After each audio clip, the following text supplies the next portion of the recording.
Hello everyone. तो कल आप सभी का पेपर है MPPSC ITI principal and deputy director assistant director post के लिए जो एस्पिरेंट अपियर हो रहे हैं इस एग्जाम के अंदर। आप सभी को नेविगेट प्राइम की ओर से ऑल दी बेस्ट। आप अच्छे से पेपर को अटेम्प्ट करिएगा।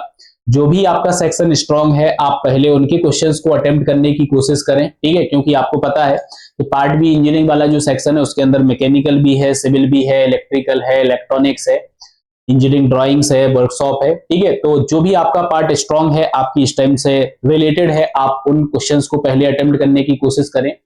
पार्ट ए आप अच्छे से अटेम्प्ट करें, ठीक है, क्योंकि आपको पता है कि मिनिमम क्वालिफाइंग मार्क्स हमें यहाँ पे चाहिए, ठीक है। अगर आप अनरिजर्व्ड कैटेगरी में आते हैं तो 40% और अगर आप रिजर्व्ड कैटेगरी के अंदर हैं तो 10% का रिलैक्सेशन आपको यहाँ पे मिलता है, मतलब कि 30% आपको चाहिए। साथ ही साथ हमारी परीक्षा जो है वो ऑफलाइन मोड में होने वाली है, मतलब ऑफलाइन मोड में होती है।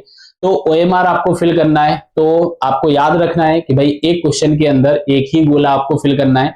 जल्दबाजी में जो होते हैं गोले हमारे डबल भर जाते हैं या फिर हम गलत गोले को टिक कर देते हैं, तो वो हमारी नेगेटिव मार्किंग का एक कारण बन जाता है, ठीक है। तो जिस टाइम पे जिस क्वेश्चन का आपका आंसर आ जाता है आप उस क्वेश्चन के सामने उसके गोले को प्रॉपर तरीके से भर दीजिए, ठीक है।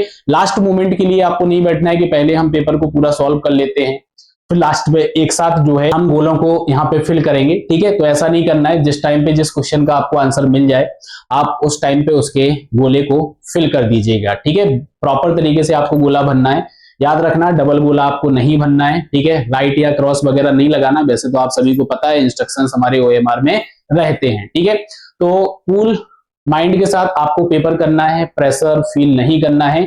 और हम आफ्टर पेपर जब हमारा पेपर खत्म हो जाएगा, ठीक है, उसके बाद हम शाम को मिलेंगे और शाम को हम उस पेपर की आंसर की को डिस्कस करेंगे, ठीक है। अगेन आप सभी को ऑल दी बेस्ट। अच्छे से पेपर को अटेम्प्ट करिएगा।